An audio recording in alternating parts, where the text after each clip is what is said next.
Question 22. Refer to the graph of the function and complete the statement. So it gives us a rational function, and let's talk about that real quick. So it looks like there is a vertical asymptote here at x equals 1, and it looks like there's a horizontal asymptote here at y equals 2. Alright, so this is at y equals 2, and this is at x equals 1 for the vertical and horizontal asymptotes. Let's see what else. As x approaches negative infinity out here, the function goes down towards the horizontal asymptote at 2.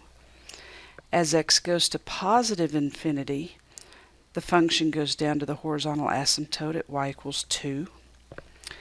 As x approaches 1 from the left, it goes up to infinity, and as x approaches 1 from the right, it goes up towards infinity. Alright, so let's go into the questions. As x approaches negative infinity, the y value approached the horizontal asymptote 2.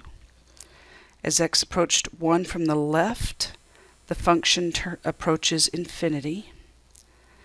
As x approached 1 from the right, the function approached infinity. And as x approached infinity, the function approached 2. It went towards the horizontal asymptote. Alright, is the graph increasing over at least one interval? Is the graph decreasing at least one interval? So increasing, decreasing. Here the function increases, so yes, it does increase. And on the other side of the vertical asymptote, the function decreases. So it does decrease too. So where does it increase? We said that it increased to the left of the vertical asymptote. So from negative infinity to 1, it increases.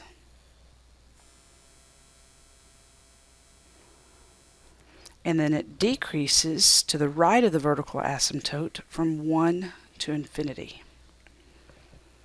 Alright, the domain. The only x value you have to throw away and take out of the domain is x equals 1. Right? So how do we say that x can't be 1? We say it's negative infinity to 1 with a parenthesis, union 1 to infinity. Number 9, what is the range? Alright, let's go look. What y values are there? Well, there's no y values down here. There's an asymptote, a horizontal asymptote at y equals 2, so anything above 2. So how do we say that? Y has to be greater than 2. We're going to go from 2 to infinity. And these last two we've already done. There's a vertical asymptote at x equals 1 and a horizontal asymptote at y equals 2. Number 24. Determine the vertical asymptotes of the graph of the function.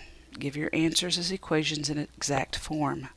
The function is g of x equals 4 divided by the quantity x plus 2. Okay, remember to find vertical asymptotes. We're concerned with the denominator.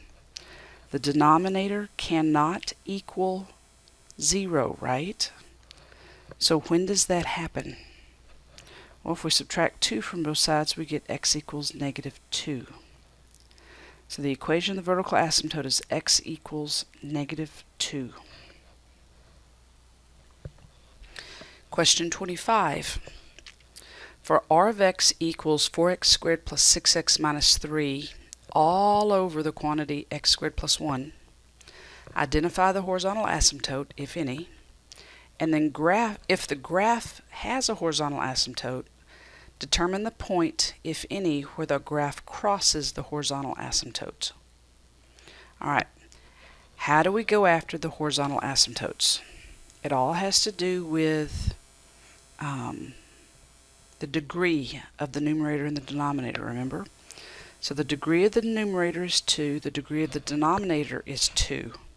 So there is a horizontal asymptote, and you find it by doing the ratio of the leading coefficients, which is going to be 4 and 1. So the horizontal asymptote, there is one, and it's at y equals 4 over 1. Now we need to ask, does the graph of the function cross the horizontal asymptote? So we need to see, let me get rid of all of this, if this ever equals the y value of 4. Alright, so over here, does 4 ever equal 4x squared plus 6x minus 3 all over x squared plus 1? Does that ever happen? Okay, let's try to solve for x. I need to multiply both sides by x squared plus 1.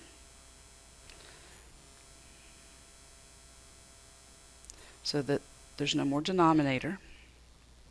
Okay, if I distribute the 4 on the left, I get 4x squared plus 4 equals 4x squared plus 6x minus 3. Subtracting 4x squared from both sides, the x squared term cancels, goes away. I'm going to add 3 to both sides, and I get 7 equals 6x. Dividing both sides by 6, I get 7/6 equals x. So yes, it does cross the horizontal asymptote, and it crosses over at the point 7/6, 4. Question 26. Write an equation of the slant or nonlinear asymptote. Alright, there is degree 2 on top and degree 1 on bottom. So the degree of the numerator is bigger, which means there's no horizontal asymptote, okay, but the degree of the top is 1 bigger than the degree of the bottom. So there is a slant asymptote. If the degree of the numerator is 1 bigger than the degree of the denominator, there's a slant. And I'm going to go use long division to find that slant asymptote.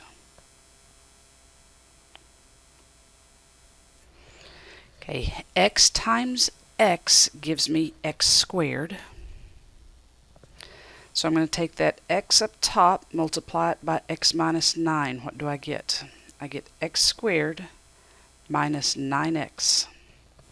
Okay, change the signs and subtract. X squareds are gone. Negative 2x plus 9x is 7x. Drop down the plus 9. Okay, x times what gives me 7x? 7. And I can stop there. If we were going to complete the long division, I would want to do 7 times x minus 9. And I would get 7x minus 63. And then change the signs and subtract. Or actually change the signs and so you can add. And you'd be left with a remainder of 72. But that's not what's important. What's important is up here. So the equation of the slant asymptote is y equals x plus 7. Question 27. Identify the asymptotes. Give your answers in exact form.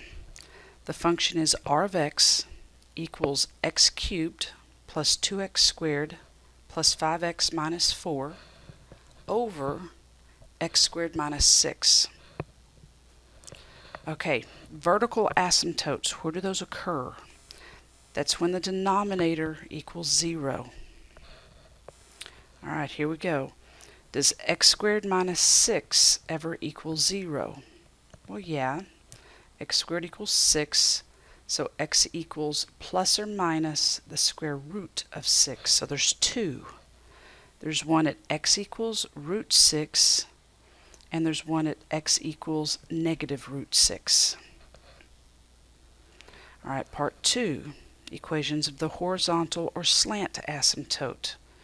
Okay, the horizontal asymptotes have to do with the degree. The degree of the numerator is 3, the degree of the denominator is 2. So there's no horizontal asymptote, but there is a slant. And how do I find the slant? I do long division. So x squared minus 6 divided into x cubed plus 2x squared plus 5x minus 4. Okay, here we go. I need to, x squared times x will give me x cubed. So I'm going to do x times x squared minus 6. That's going to give me x cubed, and then minus 6x. If I change the signs, the x cubes are gone. I need to drop down 2x squared plus 11x minus 4. All right, doing it again. X squared times what gives me 2x squared times 2.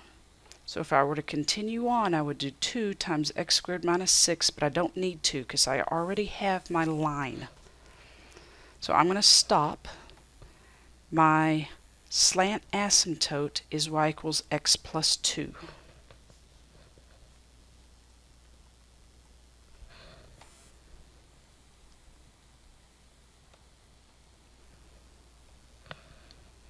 Number 28. For the graph of y equals 3x plus 2 times x plus 5 all over x plus 1 times 3x minus 2, identify the x-intercepts. All right, x-intercepts, that's when the numerator equals 0. So over here to the side, when does 3x plus 2 times x plus 5 equal to 0? I'm using the zero product property. So those both have to be, one of them has to be 0. So 3x equals negative 2, x equals negative 2/3, or x equals negative 5. So my x-intercepts are negative 2/3 and negative 5. Negative 2/3 comma 0, and what was it? Negative 5 comma 0. Okay, find the equations of the vertical asymptotes.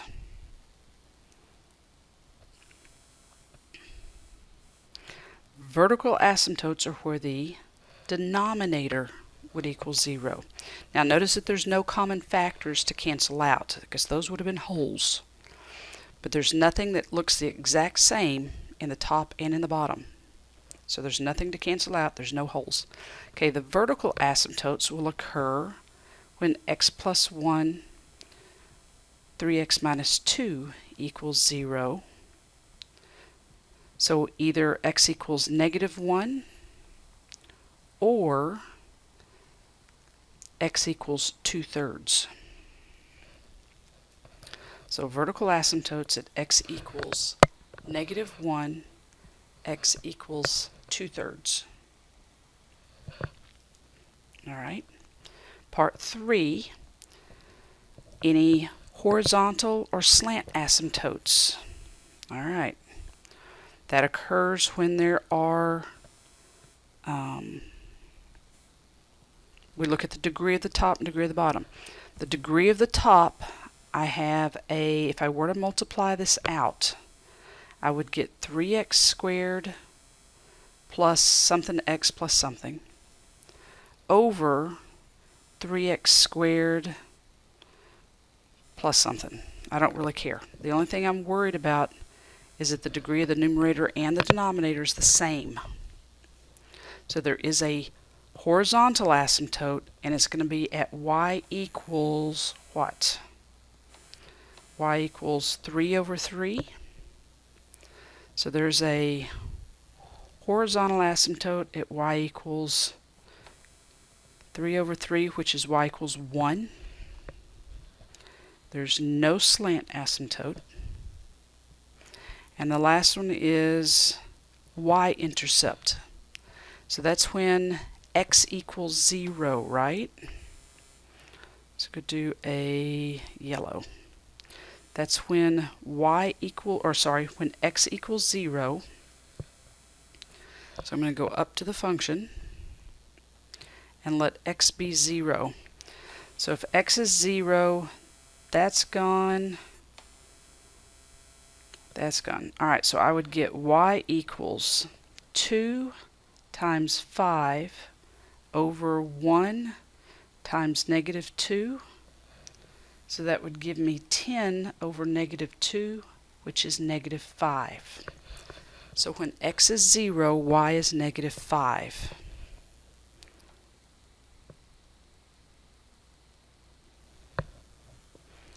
Question 29. The graph is given. Solve the inequalities. Alright, with these types of problems, I'm going to tell you to do this. Go draw an x-axis down below your graph. Anywhere there's a 0 or an vertical asymptote, you're going to indicate that on that line that you just drew. Okay, so I see a vertical asymptote here, and I see a 0 right there. So the only two numbers I need to see on my number line down here are, what is that? -1 and 0. Alright, next thing. Do you see that you have 1, 2, 3 pieces on your number line? So on this piece, so from -infinity to -1, go look at your function. Here's your function. Is it above or below the x-axis? So where's your x-axis? Your x-axis is here. Is that pink above or below the x-axis? It's below. So I'm going to put a negative underneath or above my number line. Okay? Now, the next piece between -1 and 0. Between -1 and 0, that's right here. Okay, is that above or below the x-axis? Well, it's above. So I'm going to go put a plus sign down here. Above means plus, below means minus. Above x-axis, you're going to put a plus. Below x-axis, you're going to put a minus. Alright, so down the next piece, right here.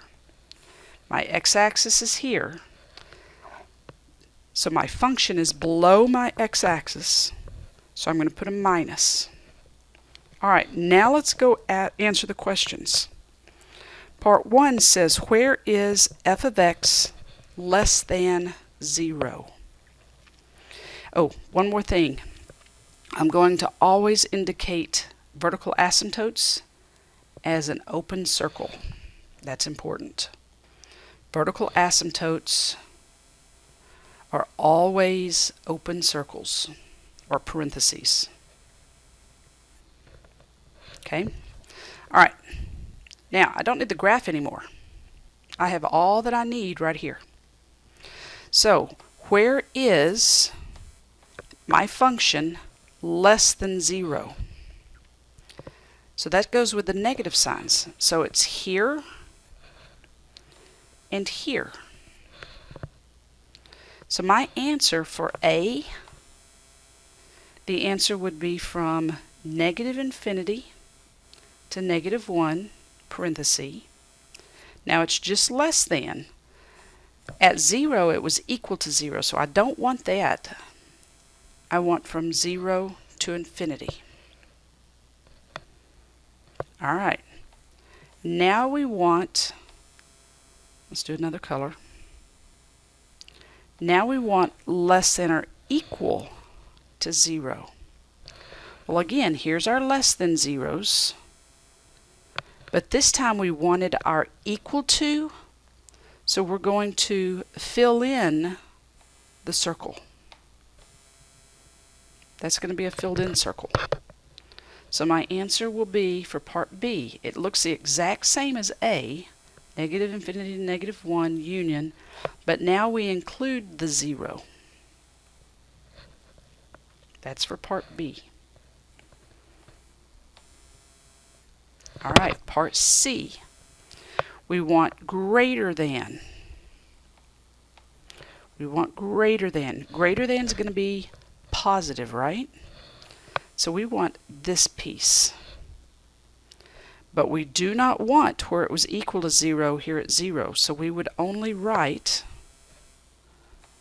for part C, we only want from negative 1 and not including 0.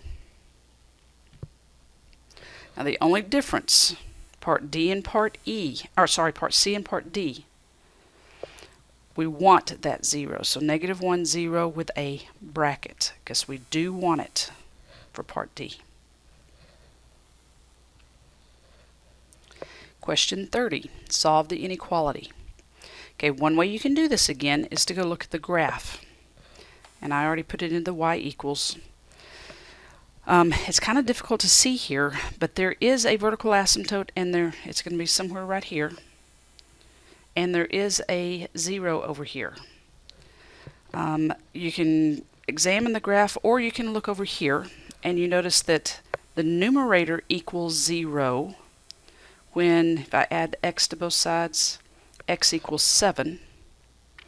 And the denominator equals 0 when x equals negative 4. So those are the two numbers I need on my number line. Negative 4 and 7. Now, it's important that you write an open circle on negative 4. Why? Because there's a vertical asymptote there. Alright? Now let's go look at that graph. Here's negative 4, right here. Okay, to the left of negative 4, so over here, is that part of my function above or below my x-axis? It's below, so I'm going to go over here and put a negative here. Okay, now between negative 4 and 7, so this piece, is that above or below the x-axis? It's above, so I'm going to put a plus. And then from 7 to infinity, it's kind of hard to see with this graph, so I'm going to do maybe from 5 to 10, and I'm only going to go negative 2 to 2. I'm kind of zooming in. Do you see here at 7? It goes below the x-axis now, so it should be a negative. Alright, what am I wanting? I want greater than or equal to 0. So I want the plus, and I do want the 0 there at 7. So my answer will be negative 4 to 7 with a bracket. Question 31. Solve the inequality 4w squared minus 25 greater than or equal to 0. Alright, will 4x squared minus 25 ever equal 0? I can factor that because that's a difference of two perfect squares, 2x plus 5, 2x minus 5. So I get x equals negative 5 halves and x equals positive 5 halves. Those are the numbers that need to be on my number line. Negative 5 halves, positive 5 halves. Okay, there's no vertical asymptotes, so I don't have to worry about any open circles. But now I want to go do I need to put pluses or minuses, and where? So I've gone and looked at my graph of 4x squared minus 25. Hit graph. Alright, I bet trace negative 5 halves, enter. Yep, there's my 0. Okay, to the left of that, let me get rid of some of these x's here. Let's go from negative 6 to 6. There we go. Okay, so at negative 5 halves, I'm there. To the left of negative 5 halves, I'm positive. So I'm going to go write a plus. Between negative 5 halves and 5 halves, my function is underneath the x-axis, so I'm going to write a negative. And to the right of 5 halves, over here, my function's above the x-axis, so I'm going to write a plus. Now, what did I want? I wanted greater than or equal to 0. Greater than 0 is plus, equal to 0, equal to 0, greater than 0. So my solution is negative infinity to negative 5 halves with a bracket, union, bracket, 5 halves to infinity. Number 32, solve the inequality u plus 2 times u minus 1 times u minus 4 greater than or equal to 0. So again, what numbers do I need on a number line? And I'm solving, when does this inequality equal 0? Well, u would be at negative 2, at 1, and at 4. Those are the important numbers on my number line. So let's go put, what is that? Negative 2 comes first, 1, and then 4. Okay, then I went and looked at the graph. I put in x plus 2, x minus 1, x minus 4. All right. To the left of negative 2, so over here on these x's, my graph is below the x-axis. So I'm going to put a negative up top. Between negative 2 and 1, my graph is above the x-axis, so I'm going to put a plus. Between 1 and 4, so here's 1, here's 4, my function is below the x-axis, so I'm going to put a minus. And from 4 to infinity, my graph is above the x-axis, so I'm going to put a plus. Okay, I'm interested in greater than or equal to 0. So those numbers are where they was equal to 0, so I want those filled in. Now greater than 0, those are the pluses, so I want here and here. So my solution, my answer, is from negative 2 to 1, both have brackets, and then bracket 4 to infinity. Question 33. The graph of f is given. Solve the inequalities. All right. So again, I'm going to go do my number line. The only numbers I need to put on are negative 1 and 3. Okay? Pluses and minuses. I'm below the x-axis, so that's a plus. I'm above the x-axis, so that, oh, sorry. Scratch that. Below the x-axis is a negative. Above the x-axis is a positive. Below the x-axis is a negative. All right, let's go answer the questions.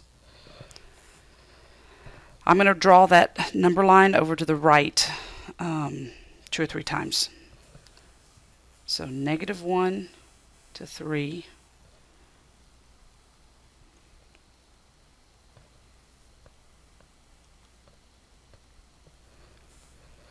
Negative, positive, negative. All right. Now I can do A, B, C, D. Okay, for part A, I want less than 0. Less than is here.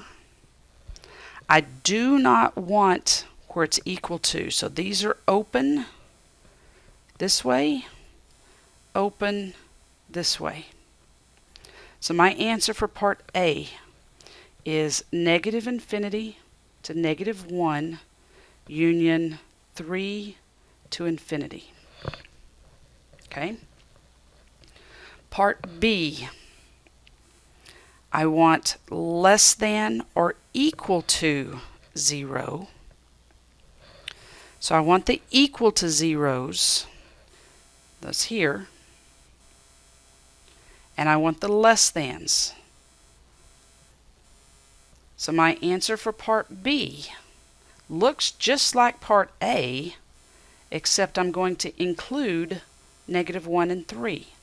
Negative infinity to -1, union 3 to infinity. All right, part C.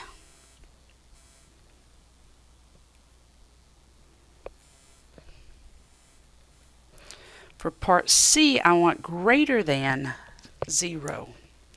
So I do not want to include the zeros, and I want the greater than, the positive piece. So my answer will be, for part C, -1 to 3. And last but not least, for part D, okay, part D, what do I want? Greater than or equal to 0. So if I want the equal to zeros, I want those filled in. And again, I want the greater than. So my answer for part D will be bracket -1 to 3 with a bracket. And that concludes the review. Best of luck on the upcoming exam, guys.